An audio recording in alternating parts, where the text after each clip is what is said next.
بسم الله الرحمن الرحيم. ألف لام را. تلك آيات الكتاب وقرآن مبين. ربما يود الذين كفروا لو كانوا مسلمين. ذرهم يأكلوا ويتمتعوا ويلههم الأمل فسوف يعلمون. وما أهلكنا من قرية إلا ولها كتاب معلوم. ما تسبق من أمة أجلها وما يستأخرون. وقالوا يا أيها الذي نزل عليه الذكر إنك لمجنون. لو ما تأتينا بالملائكة إن كنت من الصادقين. ما ننزل الملائكة إلا بالحق وما كانوا إذا منظرين. إنا نحن نزلنا الذكر وإنا له لحافظون. ولقد أرسلنا من قبلك في شيع الأولين.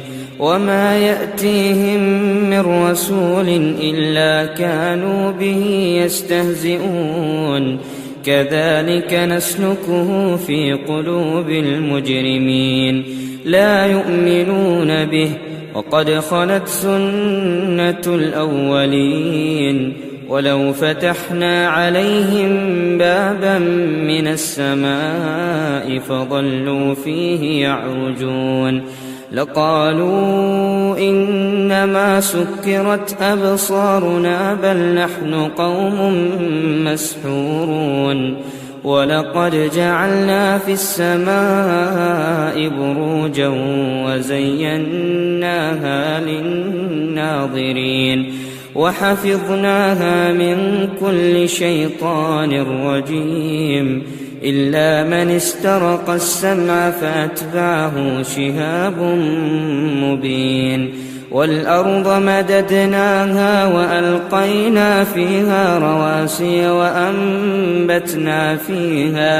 وأنبتنا فيها من كل شيء موزون. وجعلنا لكم فيها معايش ومن لستم له برازقين. وإن من شيء إلا عندنا خزائنه وما ننزله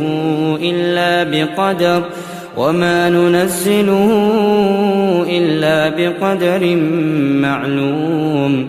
وأرسلنا الرياح لواقح فأنزلنا من السماء ماء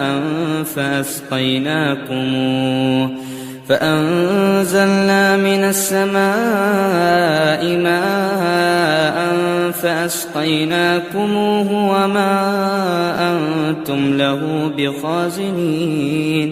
وإنا لنحن نحيي ونميت ونحن الوارثون.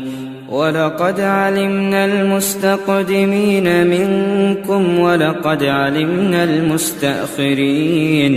وإن ربك هو يحشرهم إنه حكيم عليم.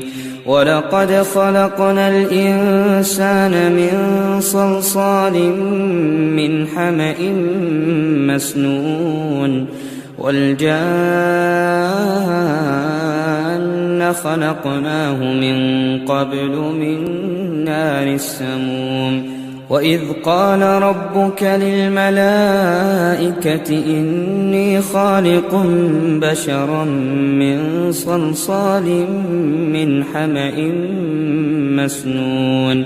فإذا سويته ونفخت فيه من روحي فقعوا له ساجدين.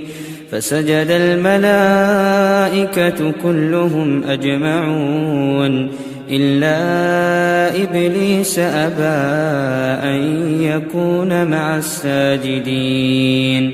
قال يا إبليس ما لك ألا تكون مع الساجدين؟